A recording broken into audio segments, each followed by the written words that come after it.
এক ছিল এক রাজা। সেই রাজার অনেক হাতি ছিল, কিন্তু সব হাতির মধ্যে সবচেয়ে বড়, শক্তিশালী আর সুন্দর ছিল তার প্রিয় হাতি পাট হাতি। রাজা সেই হাতিতে চড়ে ঘুরে বেড়াতেন এবং তাকে খুব ভালোবাসতেন। একদিন হঠাৎ সেই প্রিয় হাতিটি মারা গেল। রাজা খুব দুঃখ পেলেন। অনেকক্ষণ কাঁদার পর তিনি আদেশ দিলেন, হাতিটাকে মাঠে ফেলে দিয়ে এসো। তখন 500 লোক বড় বড় দড়ি দিয়ে হাতিটিকে টেনে দূরের এক মাঠে ফেলে রেখে এলো। সেই মাঠের কাছেই থাকত এক খুব ক্ষুধার্ত শিয়াল। বহুদিন ধরে সে ভালো করে খাবার পায়নি। হঠাৎ এত বড় মরা হাতি দেখে সে খুব খুশি হয়ে গেল। আহা, এত বড় খাবার বলে শিয়াল হাতির মাংস খেতে শুরু করলো। সে এত ক্ষুধার্ত ছিল যে খেতে খেতে হাতির পেটের ভেতর ঢুকে পড়ল। ভেতরে বসেই সে খেতেই লাগলো। 2 দিন কেটে গেল, তবুও তার খাওয়া শেষ হলো না।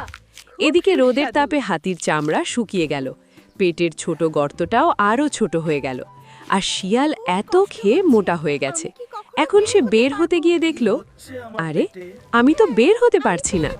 সে খুব ভয় পেল, ভাবল এখন কি করা যায়। ঠিক তখন 3 জন চাষি সেই পথ দিয়ে যাচ্ছিল।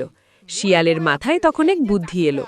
সে হাতির পেটের ভেতর থেকে গম্ভীর গলায় বলল, ওহে ভাইরা, তোমরা কি রাজার কাছে একটা খবর দিতে পারবে? আমার পেটে যদি 50 কলসি ঘি মাখানো হয়, তাহলে আমি আবার উঠে দাঁড়াবো। চাষিরা তো অবাক। তারা দৌড়ে রাজার কাছে গিয়ে বলল, মহারাজ, আপনার মরা হাতি কথা বলছে। সে বলছে তার পেটে 50 কলসি ঘি মাখালে সে আবার বেঁচে উঠবে। রাজা খুব খুশি হয়ে বললেন, যদি আমার হাতি বাঁচে তাহলে 50 কেন, 1000 কলসি ঘি মাখাও। তারপর অনেক লোক 1000 কলসি ঘি নিয়ে মাঠে এলো। সবাই মিলে হাতির পেটে ঘি মাখাতে লাগলো।